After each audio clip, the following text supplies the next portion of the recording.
جمع ہے مرحوم اللہ کا صاحب بہت اچھے انسان، مسجد کے معظم خادم،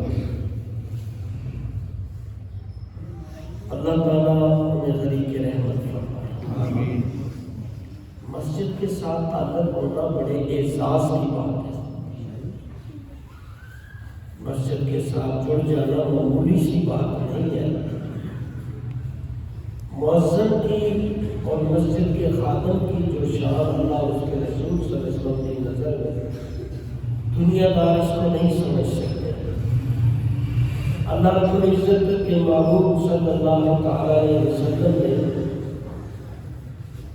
مؤذن کی فضیلت جو فرمائی کہ قیامت کے دن قبر سے سواریوں پر سوار کر کے اللہ کی بارگاہ میں لے جایا جائے گا۔ مؤذن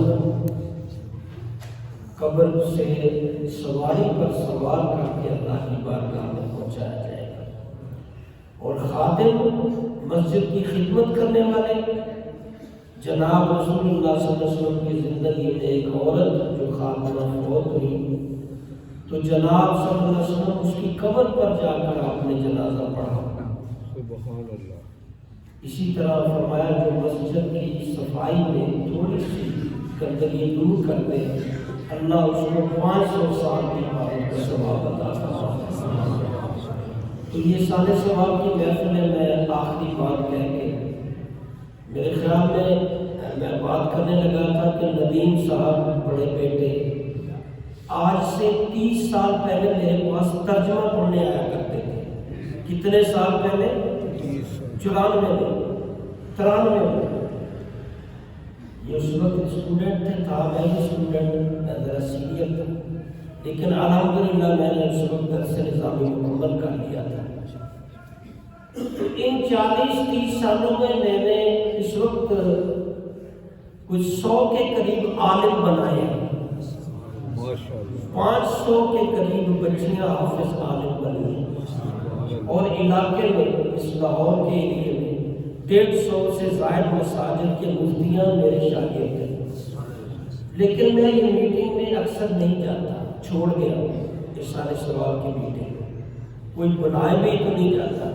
یہ میرے ماموں نہ ہے، یہ مجبوری تھی میں آیا۔ اگر یہ مجبوری نہ ہوتی رشتے کی تو شاید میں نہ ہوتا۔ وہ کیوں نہیں آتا کہ صرف نعت آپ نے سنانی ہے، ابھی 1 بجے سے 3 بج گئے، آپ نے صرف نعت سننی ہے۔ اب یہ ندیم صاحب کی میں بات کر رہا ہوں، ان کو پتہ بھی ہے کہ یہ ترجمہ پڑھانے والے، کتابیں لکھنے والے، حدیثیں بیان کرنے والے ایک معلم ہیں۔ ٹی وی پہ ابھی بھی میرے پروگرام رمضان نشریات کرتی ہے، نیٹ پہ دیکھیں، ڈاکٹر قاری غلام مرتضیٰ شمسی کے نام سے ترجمہ کتب ہے جو دنیا بھر میں پڑھی جاتی ہے۔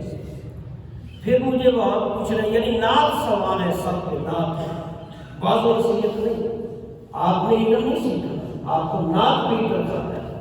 پھر مجھے وہاں پوچھ رہے ہیں کہ آپ نعت پڑھیں گے؟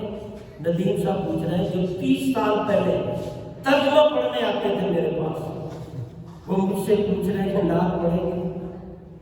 یہ نہیں کہہ رہے کہ آپ کو حدیث سنائیں گے، بعض وصیت کو جملہ کو آیت کا، یہ نہیں۔ اور پھر ابھی میرے باری نہیں آئی، مجھے نہیں لگتا تھا آئے گی، میں تو وہاں بیٹھا میں باری لینا بھی نہیں چاہتا۔ اللہ نے جو کام کر رہا ہوں میں اللہ کا شکر ہے، دین کا کام کر رہا ہوں، اس کے باوجود میری باری آنی نہیں تھی، مجھے امید نہیں تھی۔ مجھے کوئی 3-4 مرتبہ کام نے کہا کہ مختصر کرنا، بندے تھک گئے، بندے جا رہے ہیں مختصر کرنا۔ کسی نعت خواہ کو نہیں کہا کہ وہ مختصر کرے، مجھے بار بار کام میں آ کے کہا کہ مختصر کرنا، بندے چلنے نے آ کے رہ گئے۔ یہی کچھ ہمارے ساتھ وہاں ہوتا ہے، شادی بگڑے ڈال جب حال کا ٹائم ختم ہو جاتا ہے ہمیں سارے گانے سنا پھر اگلے کے کار سے مختصر کرنے لگا۔ یہاں بھی یہی حال ہے، بعض آپ اعلان بناتے ہیں، بعض رسید والا بیچارہ بیٹھ کے پاگل ہو جاتا ہے، کتنے 1 بجے باری دو گے پھر کہو گے مختصر بس ہے، دھوپ کی بات۔ آپ کا علمی جو تشخص ہے، عقائد بالکل نہ ہونے کے برابر ہے۔ اللہ کے بارے میں عقائد رسول اللہ کے بارے میں، ایمانیات کے بارے میں. عقائد نہیں ہے، کہاں سے سیکھیں گے؟ کس سٹیج سے؟ نہ قربانی میں، نہ چیلن میں، نہ میلاد میں، نہ شادی میں. پھر بتاؤ کون سی جگہ ہے جہاں سے آپ دین سیکھیں گے؟ کس جگہ سے آپ کو موقع ملے گا؟ یہ قیمتی مواقع جو قرب چیلن اور یہ میلاد، یہاں بھی آپ نہیں دین سیکھ سکے تو بتاؤ پھر کہاں سیکھو؟ نہیں سیکھا. بتاؤ یہاں میں سے کتنے لوگ ہیں جو نماز جنازہ کے فرائض جانتے ہیں، واجبات جانتے ہیں؟ وضو کو کر کے بتاؤ. دعا کس سے مانگنی چاہیے؟ یہ کتنی اشعار میں نے اپنے کانوں سے سنے جس کے بارے میں اگر میں اس کی تشریح کروں تو اللہ کی حمد کس نے پڑھی ہے؟ اللہ کی حمد. کون مددگار ہے؟ ایاک نعبد و ایاک نستعین کس سے کہا جاتا ہے؟ اللہ کی صفت کس نے بیان کرنی ہے؟ اللہ کی قدرت، اس کی طاقت کون بتائے گا؟ اللہ کا کنسپٹ کون ذہنوں میں پختہ کرے گا؟ اللہ پر بھروسہ، تقویٰ، اللہ کے ساتھ اٹیچمنٹ کون بنائے گا؟ کس طرح ہوگا یہ سب؟ تو بدلو اپنے آپ، براہ کرم بدلو. جب بھی کوئی قرب چیلن میلاد یا کوئی بھی تقریب رکھو، سب سے پہلے اس لسٹ کے اندر ٹائم کی پابندی لکھیں. بتائیں کہ 2 بجے سے 3 بجے اینڈ، 3 بجے کے بعد ماما ہے، چاچا ہے، فارغ کر. پابندی کرو وقت کی، یہ دین سکھاتا ہے. نمبر 2، آپ کی لسٹ کے اندر واعظ و نصیحت کرنے والا عالم فرنٹ پہ ہو، جو آپ کا مذہبی سٹیٹس بنائے. ہم سے زیادہ مذہبی طور پر وہ تھوڑے ہیں، مرزائی مضبوط ہو جا رہے ہیں، شیعہ ہیں تھوڑے ہیں، اہل حدیث تھوڑے ہیں، مگر مذہبی اعتبار سے آپ ان سے مقابلہ نہیں کر سکتے. ان کے پاس نالج، علم، تدبر، فکر ہم سے کئی زیادہ ہے. ہمیں ایک فارغ زندگی گزاری، 4 سال عمر عزیزت گزشت، مزاج اظہار طفلی نگشت. تو اگر یہ تقریبات کرنی ہے، ٹائم ٹیبل کی پابندی. دوسری بات، کوئی اچھی نصیحت کرنے والا عالم ضرور ہونا چاہیے.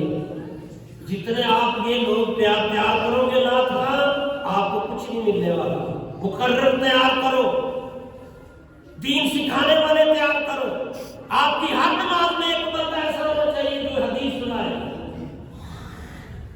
واعظ و نصیحت کرو، اپنے اندر دین کا علم پختہ کرنے کی راہیں دیکھو. یقین جانو عمریں گزر گئی ہیں، دین کا کچھ پتہ نہیں.